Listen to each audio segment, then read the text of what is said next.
Radio, stesen berita bisnes pilihan anda.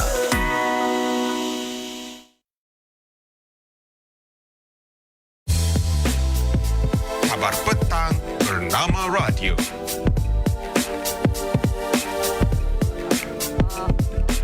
Okey, baik, kembali waktu ini bernama Radio Stesen Berita Bisnes Pilihan anda. Baiklah, seperti mana yang kita tahu, inovasi merupakan satu ruang sebenarnya untuk kita menterjemahkan bagaimana dari segi idea yang berteraskan kepada sains dan teknologi dan juga tentang keadaan terkini berkaitan dengan situasi dan juga perkembangan kemajuan teknologi yang ada, yang membawa kepada kesenangan, yang membawa kepada kemajuan dan juga membawa kepada pembaharuan dalam kehidupan masyarakat kita. Dan untuk waktu ini kita nak berkongsi menerusi segmen Temu Bual Radio yang mana kita akan bercakap berkaitan dengan ruang reka STIE Keluarga Malaysia untuk kita kongsikan lebih lanjut apa sebenarnya yang diketengahkan menerusi konsep ini. Terus kita bersama dengan Puan Syarmila Muhammad Saleh yang merupakan Ketua Pegawai Eksekutif Yayasan Inovasi Malaysia yang sudah pun bersiap sedia di talian. Assalamualaikum Puan. Waalaikumsalam warahmatullahi wabarakatuh. Apa khabar Nurul? Baik, Alhamdulillah. Terima kasih Puan Syamila kerana sudi bersama dengan kita pada petang ini untuk kita bercakap tentang sesuatu yang amat menarik, ruang reka STIE Keluarga Malaysia. Pertamanya sekali Puan, apa peranan Yayasan Inovasi Malaysia dalam pelaksanaan ruang reka STIE Keluarga Malaysia ini Puan? Baik, saya terangkan dululah Yayasan Inovasi Malaysia ini merupakan ataupun YIM merupakan pemacu inovasi sosial negara di bawah Kementerian Sains, Teknologi dan Inovasi (MOSTI) dan telah pun ditubuhkan pada tahun 2008 dan YIM juga bertindak sebagai sebuah platform untuk mengenal pasti, membangun, memadankan dana pembangunan inovasi dan dengan rangkaian lebih daripada 5,000 inovator di seluruh negara bagi menggalakkan dan membudayakan inovasi akar umbi yang berpotensi untuk dikomersialkan sekaligus untuk meningkatkan kesejahteraan masyarakat, terutama kehidupan golongan B40 dan juga kanak-kanak, belia, wanita, penduduk luar bandar dan sebagainya. Okey, jadi bagaimana sebenarnya dari segi konsep ruang reka ini yang akan dibangunkan dalam konsep untuk kita menterjemahkan lagi dan kita memeriahkan lagi konsep keluarga Malaysia ni Puan? Ya, melalui Ruang Reka, projek Ruang Reka, ianya merupakan sebuah program pembudayaan sains, teknologi, inovasi dan ekonomi dengan membangunkan hub reka cipta, teknologi dan inovasi bagi melahirkan individu yang berpengetahuan, berkemahiran kreatif, inovatif, juga yang dapat memberi kesan, pengaruh dan berimpak tinggi untuk mereka cipta dan menjadikan satu penyelesaian masalah teknikal dan teknologi bagi bertujuan membentuk kemahiran berfikir dalam persekitaran pembelajaran. Jadi di sini Nurul, YIM juga bertindak sebagai ideal convener yang menghubungkan antara masyarakat setempat bersama pihak universiti tempatan, NGO dan juga pakar industri. Juga menarik kalau kita lihat daya berfikir itu yang kita mahukan dalam generasi sekarang ni Puan, untuk menghasilkan sesuatu yang ada wow-nya. Okey. Dan dari segi objektif pelaksanaan ruang reka STIE Keluarga Malaysia ni bagaimana Puan? Ruang reka merupakan hub terbuka yang saya nyatakan tadi, itu menggabungkan unsur-unsur bengkel untuk mesin, bengkel untuk craft, art and craft studio, kita ada sediakan green studio di mana belia, pelajar, syarikat startup, masyarakat untuk berkumpul, berkongsi sumber dan pengetahuan untuk membina dan berinovasi dengan menggunakan teknologi yang kita sediakan di situ. Jadi objektif dia selaras dengan dasar sains, teknologi dan inovasi negara 2021 hingga 2030 dan rangka kerja 10 on 10 Malaysian Science, Technology, Innovation dan Ekonomi (MySTIE) yang dilaksanakan oleh MOSTI. Jadi ianya bermatlamat untuk membudayakan STIE bagi melahirkan masyarakat yang berpengetahuan, berkemahiran, kreatif, inovatif melalui kaedah quintuple helix, iaitu antara kerajaan, industri, akademia, masyarakat dan alam sekitar. Okey, baik. Bila dah ada elemen-elemen yang sebegitu Puan, kita nak tahu juga apa keistimewaan ruang reka STIE Keluarga Malaysia itu sendiri Puan. Ya Nurul, sebenarnya banyak sangat elemen-elemen yang kita terapkan, iaitu terutamanya elemen SDIE menggunakan komponen, ada 10 komponen. Satu, ruang reka bentuk dan sains komputer. Kedua, elektronik dan robotik, virtual reality, pertukangan dan fabrikasi, kreatif dan design thinking, tekstil dan fashion, multimedia, dapur pintar. Ada juga ruang reka kita seperti di Kota Tinggi, kita lengkapkan dengan dapur pintar. Jadi dapur pintar tu katakanlah contoh mak-mak kita biasanya buat di rumah, tak ada dengan online, tak ada apanya, dengan orang kata ikut batchesnya kan. Kat situ dekat dapur pintar kita ada ikut turutan dan nampak bersih macam kita beli dekat restoran. Dan ke-9 prototipe pantas dan ke-10 untuk syarikat startup macam tu. Baik, cukup menarik. Dan satu lagi, kalau kita lihat apa yang dilaksanakan untuk menyebarluaskan dari segi pengetahuan untuk bagi kemahiran, ada tak macam training session yang diberikan dalam ruang reka ini? Ya, ada. Sebab sebahagian daripada pelaksanaan di ruang reka itu adalah pelaksanaan training of trainers bagi menyebarluas pengetahuan, kemahiran dan pengalaman praktikal kepada pelatih baru, dan kita sediakan latihan dan bantuan teknikal kepada masyarakat di dalam projek ruang reka itu sendiri. Contoh kalau mereka nak membuat elektronik dan robotik, jadi kita bagikan TOT bagaimana modul 101 dahulu berkenaan dengan robotik itu sendiri. Begitu. Okey, baik. Jadi banyaklah modulnya puan ya? Banyak. Kalau ikutkan kalender di ruang reka yang sedia ada, oleh kerana kita bekerjasama dengan banyak pihak, penuhlah kalender tu. Jadi kalau boleh juga tengok kalender-kalender yang berdekatan di komuniti masing-masing, semua orang boleh pergi. Okey, kalau kita tengok tadi ruang lengkap yang mana menyediakan komponen ada 10 komponen yang puan sebut tadi, pastinya juga ia melibatkan ramai ataupun membuka ruang kepada ramai pihak untuk turut serta. Jadi siapa sasaran projek ruang reka STIE Keluarga Malaysia ni puan? Sasaran dia sebenarnya pada semua syarikat startup, kepada perusahaan kecil dan sederhana, universiti awam dan swasta, orang awam, belia, juga organisasi bukan kerajaan. Tadi Nurul, yang saya nyatakan pada TOT tu, sebenarnya ada tujuh modul-modul pengajaran. Satu, pembangunan modul ekonomi secara digital yang kita siapkan dengan Green Studio tersebut. Kita ada reka bentuk objek 3D printing, 3D printer pun kita sediakan, pengenalan AI dan penggunaan alat-alat elektronik, pengenalan dan penggunaan robotik, pengajaran kaedah pemikiran reka bentuk, pembangunan modul bimbingan dan motivasi, serta yang akhir sekali adalah pengajaran konsep kitar semula. Kita jangan lupa bahawa kita ni bila ke arah negara lestari ni, zero waste, produk-produk yang berkaitan dengan tu, bagaimana kita nak recycle, upscaling mesti diterapkan juga. Okey, kena mesra alam sekitar juga puan ya. Ya, betul. Baik. Dan bila sebut banyak sangat tadi modulnya, sasarannya dan juga dari segi elemen-elemen yang ada, kita nak tahu apa antara fokus utama ruang reka STIE Keluarga Malaysia ni diwujudkan puan? Okey, berbalik kepada asalnya, konsep dan tujuan ruang reka itu adalah juga akhirnya adalah memberi impact lah kepada sosial ekonomi juga dengan teknologi. Jadi fokus utama juga akan fokus kepada apa isu-isu di komuniti tersebut. Contoh adalah pertanian.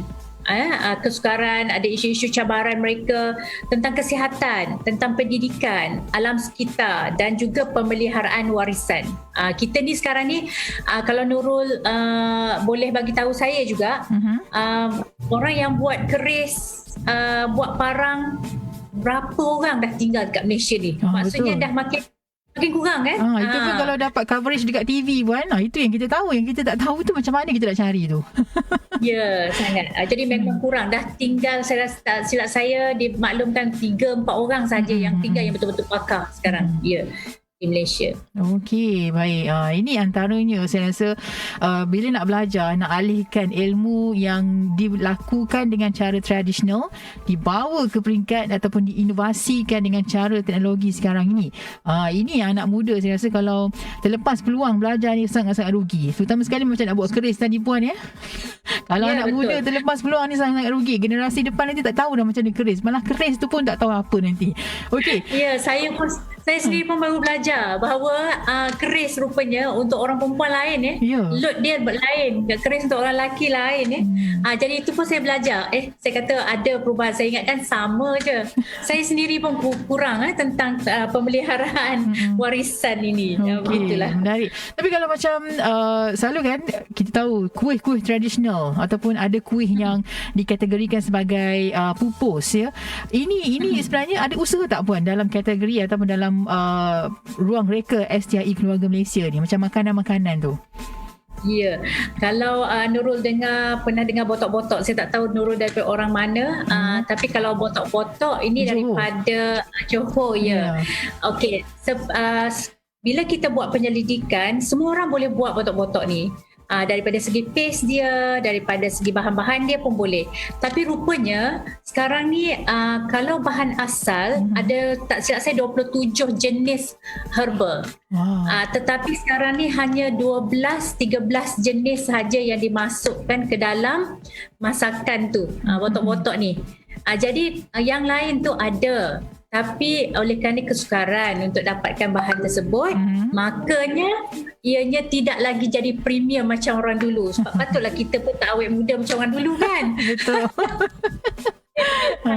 Okey, baik. Jadi dari segi sektor yang disebut tadi macam kita fokus adalah pertanian, kesihatan, pendidikan, alam sekitar, pemeliharaan warisan. Jadi ini elemen-elemen yang saya rasa cukup menarik ya disediakan untuk pengetahuan ataupun untuk diinovasikan menggunakan teknologi yang ada sekarang ini. Baik, bila sebut tentang ruang reka STI Keluarga Malaysia, adakah ia berbentuk statik di satu tempat ataupun dibuka di banyak tempat? Puan.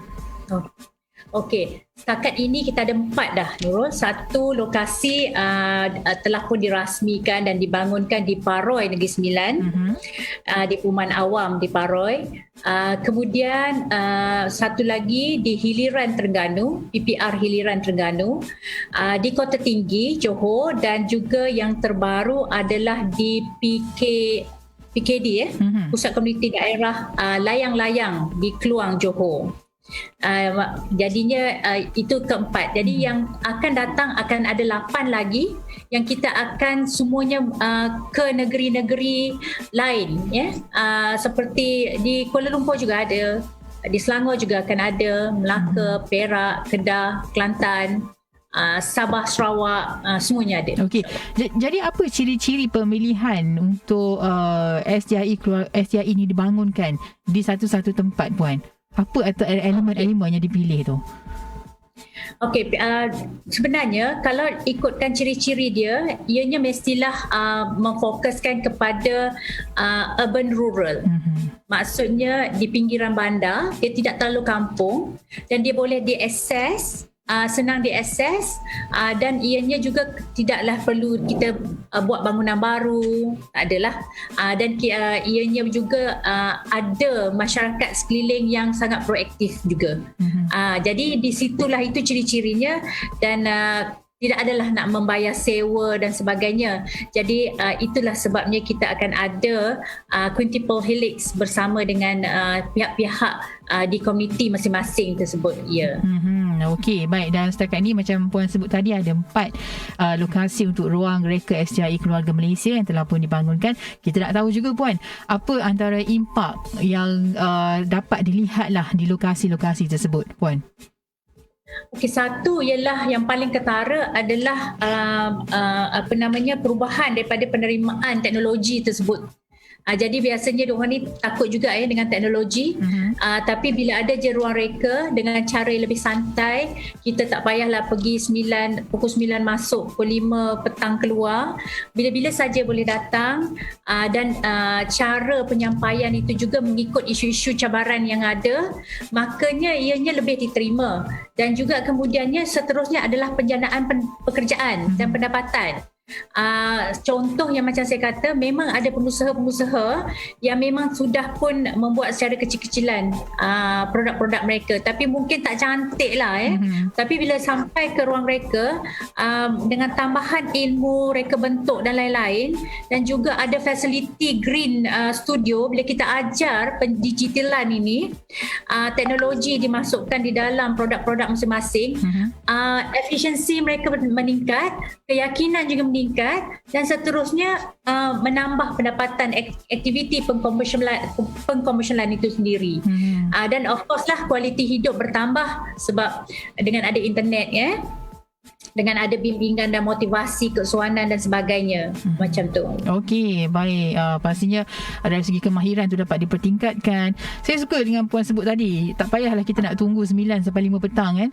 Sebabnya menggunakan teknologi yang ada tu, jadi mesin tu bekerja untuk kita. Kadang kita pun tak payah nak berada di tempat tersebut dalam tempoh yang panjang, boleh buat benda lain juga. Jadi ini antara kelebihan inovasi yang boleh kita manfaatkan. Baik, Puan, bila sebut juga tentang tadi 4 lokasi, kita nak tahu juga di lokasi-lokasi lain berapa lama tempoh yang akan dibangunkan untuk ruang reka STIE Keluarga Malaysia ni. Macam dekat negeri-negeri lain nanti bila akan dibangunkan?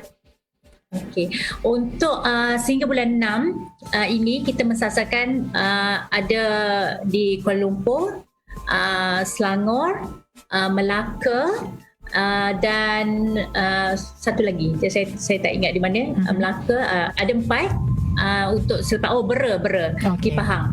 Jadi 4. Jadi selepas itu di negeri lain. Maksudnya tahun ini kita akan sentuh semua negeri lah.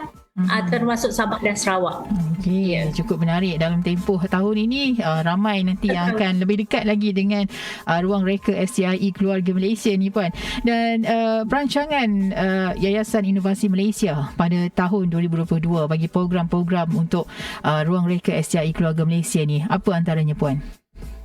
Okey, selain daripada ruang reka tadi, bahawa ada 8 buah lagi ruang reka melibatkan 2 ruang reka flagship. Saya lupa nak bagi tahu Nurul, bahawa di Selangor dan Sabah adalah flagship. Maksudnya jika di tempat lain dalam 700 square feet macam tu, tetapi di Selangor dan Sabah akan double, besar. Bila besar maksudnya akan banyak lagi 3D printernya, akan banyak lagi komputer yang kita letak, dan fasiliti dia akan nampak lebih anggun lah, lebih canggih lah. Jadi akan menarik lebih ramai orang. Jadi selain daripada ruang reka ni, sebenarnya YIN juga sedang membuka permohonan dana bagi program MyIS, My Inovasi Sosial, Malaysia Inovasi Sosial, Akar Umbi, community, dan juga program inklusif SME Ecosystem, ISEE bagi tahun 2022. Jadi bolehlah layari website YIN sendiri ataupun www.myis.gov.my untuk maklumat lanjut. Ini dana yang tersedia sebenarnya. Okey, ini kita kena tahu berkaitan dengan kadang-kadang kan, Puan, peruntukan disediakan menerusi setiap kali umumnya belanjawan di negara kita kan. Tapi kadang-kadang ada yang tak dapat maklumat tu dan mereka tak tahu macam mana nak dapat ataupun nak mengikuti program-program yang dianjurkan oleh kerajaan. Jadi saya rasa untuk ruang reka STIE Keluarga Malaysia ni sangat-sangat bermanfaat, yang boleh direbutkan peluangnya oleh ramai orang untuk kita belajar bagaimana kita nak inovasikan cara tradisional, kita majukan dia dan menggunakan teknologi yang ada. Jadi harapan Puan sendiri, harapan yayasan sendiri untuk ruang reka STIE Keluarga Malaysia ni bagaimana, Puan, pada masa akan datang? Jadi sebenarnya saya mengharapkan semua golongan di komuniti masing-masing pakai ruang reka STIE itu. Tidak hanya tertakluk kepada modul-modul yang kita bagi, sebab ianya seperti ibarat balai raya moden lah pada saya. Balai raya moden, kalau dulu kita di kampung, balai raya itulah tempat macam-macam orang berjumpa untuk buat muafakatnya dan bagai-bagai kan. Tapi itu dulu fizikal, sekarang secara online. Bolehlah diadakan di situ supaya ianya dapat digunakan penuh. Sebabnya fasiliti itu bila diguna penuh barulah nampak penggunaan teknologi dan inovasi itu berjalan serentak dengan capacity building dengan juga apa orang kata bina insan. Jadi saya harap bila semua tempat ada, ianya menjadi salah satu daripada tarikan bahawa di komuniti masing-masing akan moden sama sahaja dengan betul-betul di pusat bandar begitu. Okey, baik. Jadi sama-sama kita manfaatkan peluang untuk belajar tentang inovasi dan kita memahami tentang faedahnya sendiri, yang kita tahu ya bahawa inovasi ini dapat meningkatkan kualiti hidup kita, dapat mencipta pasaran baru, dapat kita memelihara ekosistem alam sekitar, meluaskan jangkauan produk kita dan juga selaras dengan sistem pendidikan, dan kita boleh kurangkan risiko kebergantungan terhadap tenaga manusia. Sebab semuanya guna mesin, guna teknologi yang ada. Jadi diharapkan ia dapat memanfaatkan sesiapa sahaja yang menyertai program tersebut untuk masing-masing dapat ataupun melihat kepada kepentingan inovasi dalam kehidupan kita. Dan kita nak ucapkan terima kasih kepada Puan Sharmila Muhammad Saleh kerana bersama dengan kita. Puan, terima kasih. Banyak sangat maklumat yang Puan kongsi berkaitan dengan yayasan dan juga Ruang Reka STIE Keluarga Malaysia, Puan. Terima kasih. Terima kasih kembali Nurul. Terima kasih kepada Bernama Radio. Okay. Assalamualaikum. Waalaikumsalam. Baik, itu dia tadi kita bersama dengan tetamu kita Puan Sharmila Muhammad Saleh, Ketua Pegawai Eksekutif Yayasan Inovasi Malaysia. Okey, baik. Jadi kita akan kongsikan lagi untuk anda berita dari semasa ke semasa kembali selepas ini di Bernama Radio, stesen berita bisnes pilihan anda.